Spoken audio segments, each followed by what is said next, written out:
Who did Kang think he unalived when he asked Ant-Man, "You're an Avenger. Have I killed you before?" What? You're not the one with the hammer. It's Thor. In Quantumania, Kang stares at Scott Lang and says, "Have I eliminated you before? You're the one with the hammer." But here's the problem. Scott has never wielded a hammer, ever. So if Kang thinks he's looking at someone who carries a hammer, he's confusing Scott with someone else, someone he actually eliminated. Now think about that. Sure, Thor is a god and incredibly powerful. Kang eliminating him would be impressive, but that's not the issue here. The issue is that nobody could ever confuse Thor with Ant-Man. They look nothing alike. Thor's massive with long blonde hair. Scott's a regular guy with brown hair. Completely different. So if Kang thinks Scott is the guy, then whoever he unalived had to actually look like Ant-Man. But how does someone with a hammer look like Ant-Man? Remember the time heist suits from Endgame? Those white and red quantum suits? They're built on Hank Pym's technology, and if you actually look at them, they're almost identical to Ant-Man's suit. Same helmet design that covers the whole face. Put that helmet on and you'd absolutely look like Ant-Man from a distance. I gotta tell you, man, some of these theories are better than what Marvel actually writes. What is going on in this timeline? CERN, I'm looking at you. So, which Avenger wore a quantum suit and carried a hammer? At the end of Endgame, Steve volunteers to return the Infinity Stones. He's wearing the quantum suit to time travel, and what did he take with him? Mjolnir, the hammer he proved worthy to wield in the final battle. Picture it. Steve Rogers in a suit that makes him look exactly like Ant-Man, traveling through time with Thor's hammer in his hand. Now here's the key. The multiverse is infinite. The Avengers Kang eliminated aren't from our timeline. I can already hear you, but bro, we literally saw Old Man Steve on that bench. He came back. Yeah, relax, Brian. I'm getting there. There are countless versions of Steve going back to return those stones. In our universe, he came back old, but in another timeline, he ran into Kang during that mission, and Kang defeated him. From Kang's perspective, he fought a warrior in Ant-Man armor wielding Mjolnir. So when he sees Scott in Quantumania, he makes the connection. Same suit, same build. He thinks Scott is a variant of the person he eliminated, but it wasn't Ant-Man, and it wasn't Thor. It was Captain America on his final mission. Y'all, this man has been standing outside my room door like he been waiting on me to come back from Starbucks. So I called my husband because you're not gonna play in my face and wait on me to come back from Starbucks so that you can drug traffic me. Absolutely the hell not. So I'm gonna wait for my husband to come out of this room so that he knows I'm not by myself.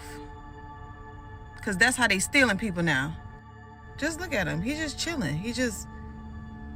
That's creepy, bro. When I left, he was all in my face. I was like, all right, good morning. And he's still there. So I asked my husband to come outside to come get me. Because we don't play them games. And I need you to know I got somebody big on my team that don't play about me.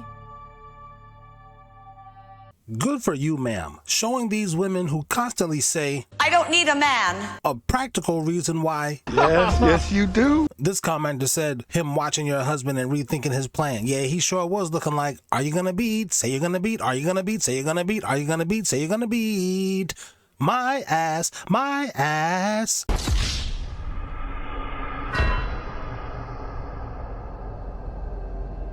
Jackie Chan just exposed the real reason Bruce Lee was taken away. When he passed away, and then the movie was released after he passed away, there was all kind of conspiracy theories. People thought the triads, the mafia, had something to do with it. It was said that his family had a curse, his father had a curse, that he passed on to Brandon. What is your belief on how he passed away?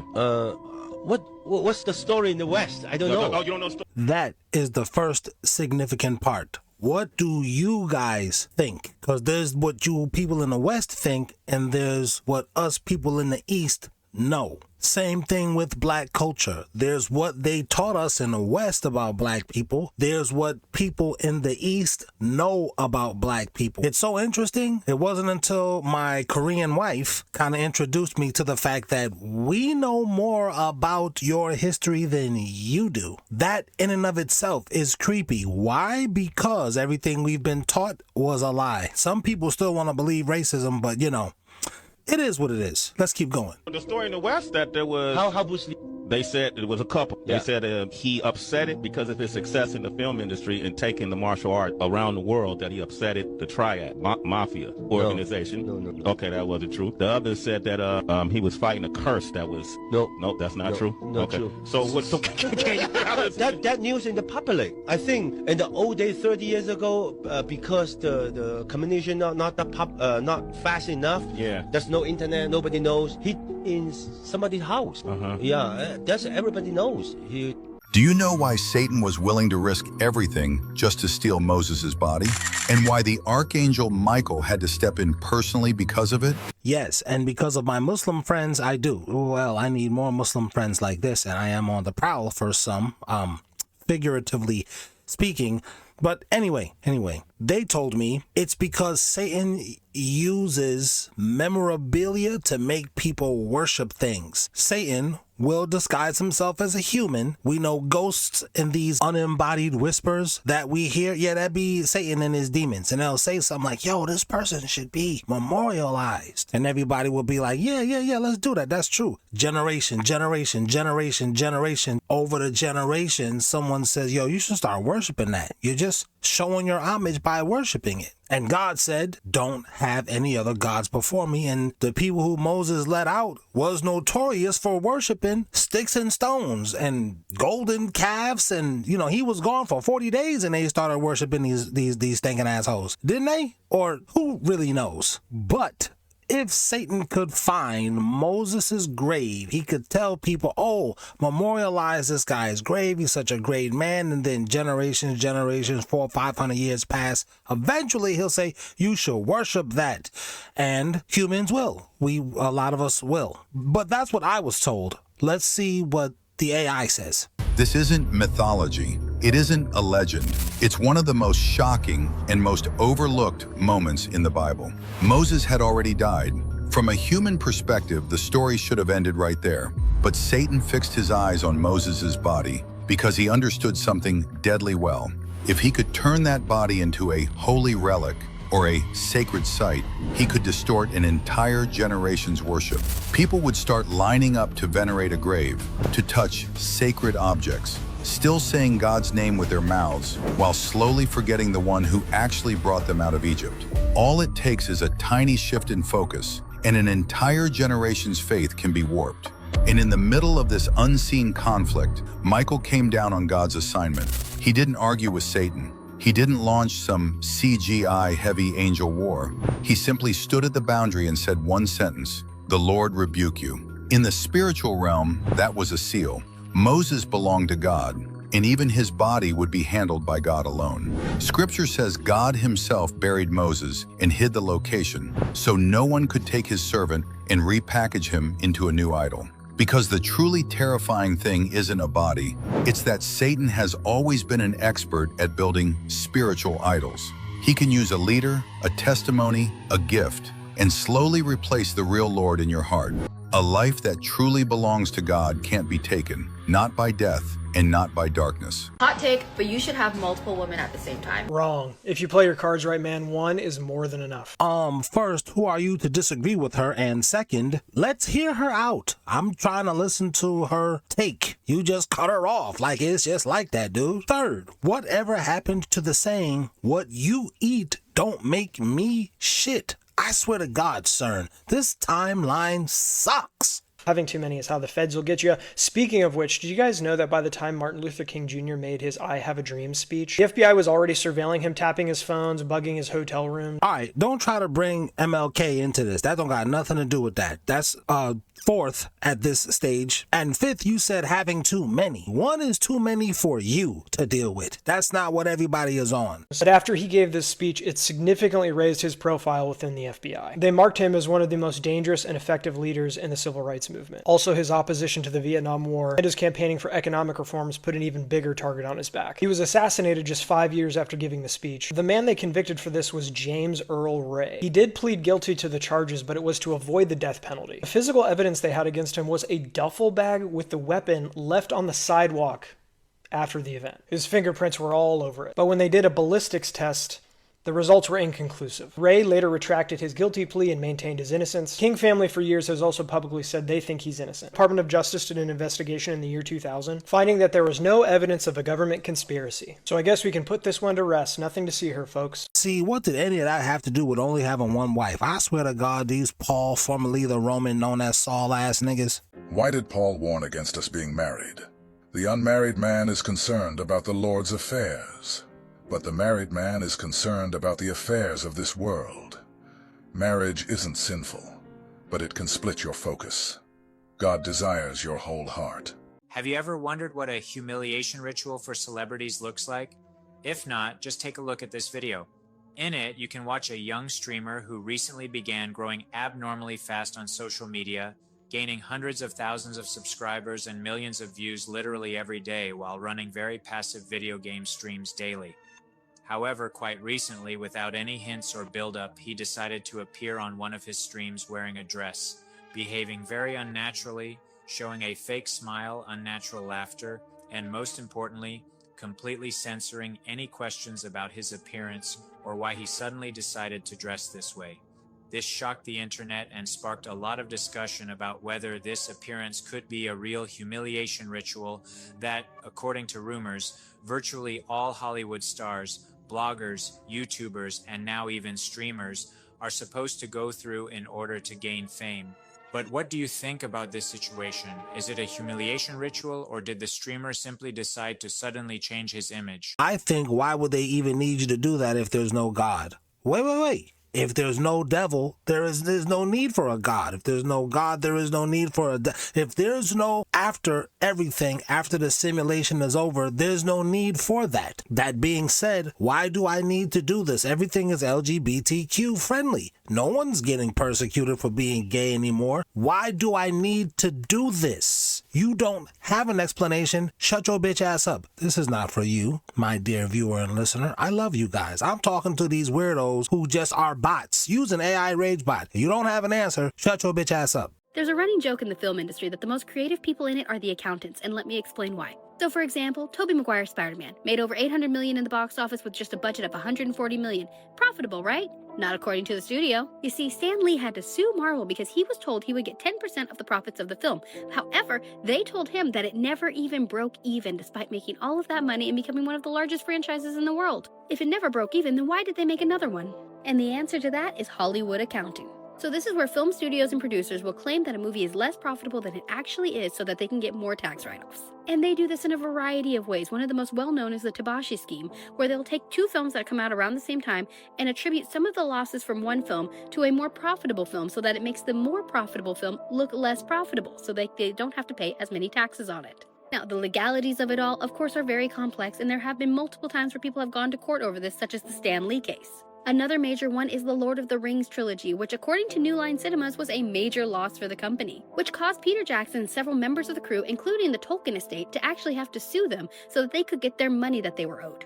This is what resulted in the Hobbit films taking so long to make because Peter Jackson refused to sign on for any new films until the case was settled. Another unprofitable film was Harry Potter and the Order of the Phoenix, which supposedly cost the company $167 million, despite it making over $1 billion at the box office. Another things that companies do write off whenever it comes to major losses for films is their marketing and distribution fees. So when I say Spirit made $120 million on an $80 million budget and that they're considering it a total loss, it's because also they're not including in that budget the marketing and distribution fees, as well as some other movie magic, frankly. So the standard rule of thumb is that it will take another 50% of the budget to make up those marketing and distribution fees. So if Spirit made $120 million on an $80 million budget, it needs to have made $120 million to just break even. Therefore, the studio will consider it a flop because it broke even technically.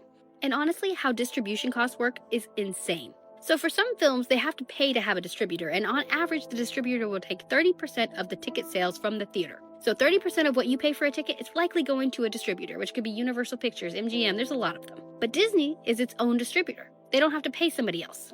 But that is not always a good thing because Disney is now charging the theaters 60% of ticket sales in order to stream their movies.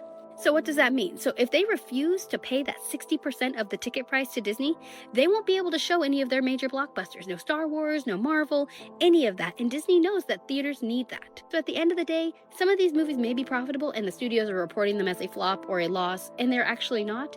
And some of them, they're just doing it for the tax write-offs. And many of them also are just trying to get their distribution fees back as well as their marketing fees, and so they're considering it a loss.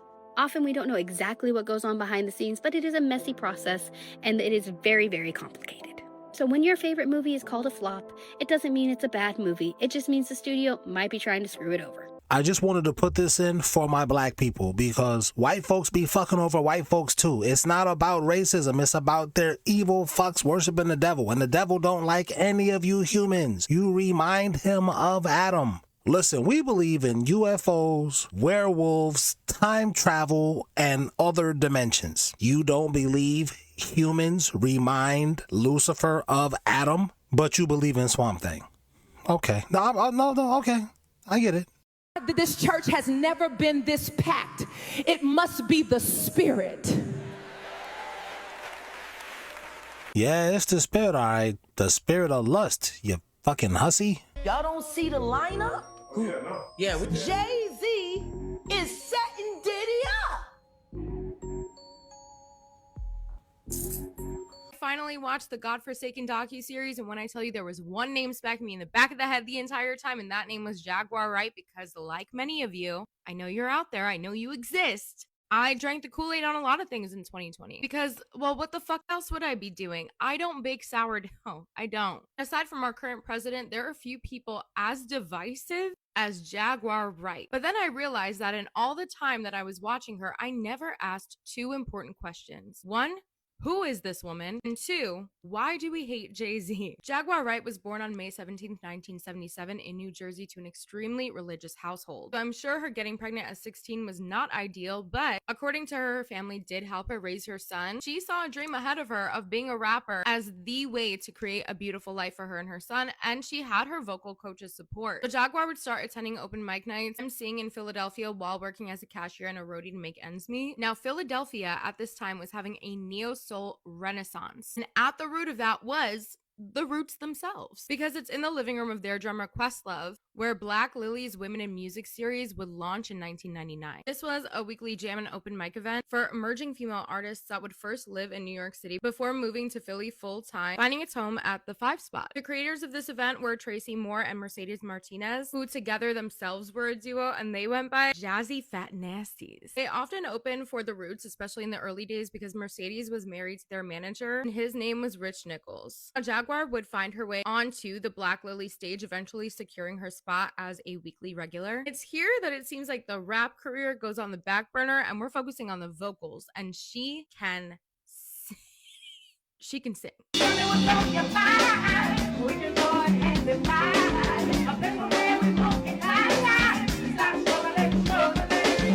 It's only natural that with all these Roots connections, someone from their label at the time, MCA Records, would come knocking on her door. And the person that would do it would be the A&R consultant that first signed the Roots to the label in the first place, Wendy Goldstein. Around 2001, Jaguar gets signed. This follows the massive success of the Roots album, Things Fall Apart. And it's safe to assume that Rich Nichols at this time is pretty aware of who Jaguar is and what her talents are, which is why I think that her collaboration on the band's 5th studio album, Phrenology, happened so quickly, congruent to her gearing up to release her own first studio album. And if that wasn't enough, in addition to all of it, I mean, I don't know what the hell was in the air for Jaguar Wright in 2001. The year that is like traumatizing and destructive in most people's memories is like the best year of her life, because in late 2001, Jay-Z would approach the Roots to be the live band for his Unplugged performance. And Jaguar gets brought on as his backup vocalist, and she, yeah.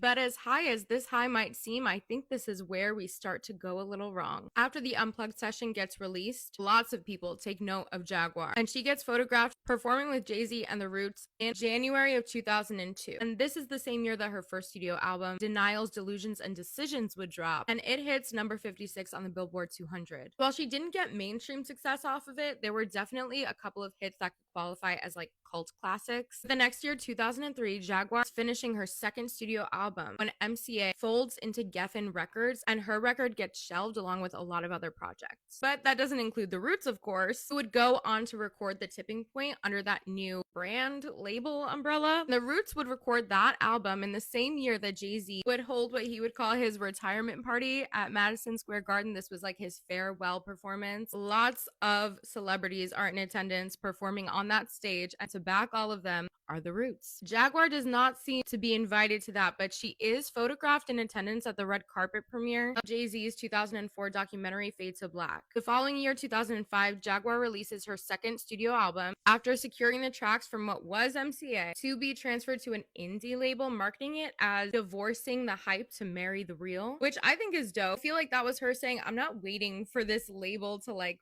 say I can make this music. I'm gonna take it and release it myself. And while it was critically received well, I mean, critics even compared some of her songs to Michelle Indigiocello, which that made me want to listen. 'Cause you made a fool of me. Got me through horrific breakup. This album still didn't make an impression on the charts. While just around the corner, word would soon come out that the Roots had left Geffen to be officially signed to Jay-Z's Def Jam label. And the public, at large at least, would not pay much attention to Jaguar Wright again until 2020. And for that, I'm going to go to a part 2, which is going to be released tomorrow under the first comment asking for it. But that is Jaguar's origin story. And especially if you have an idea about what I'm going to talk about in part 2, what do you think so far? Let me know.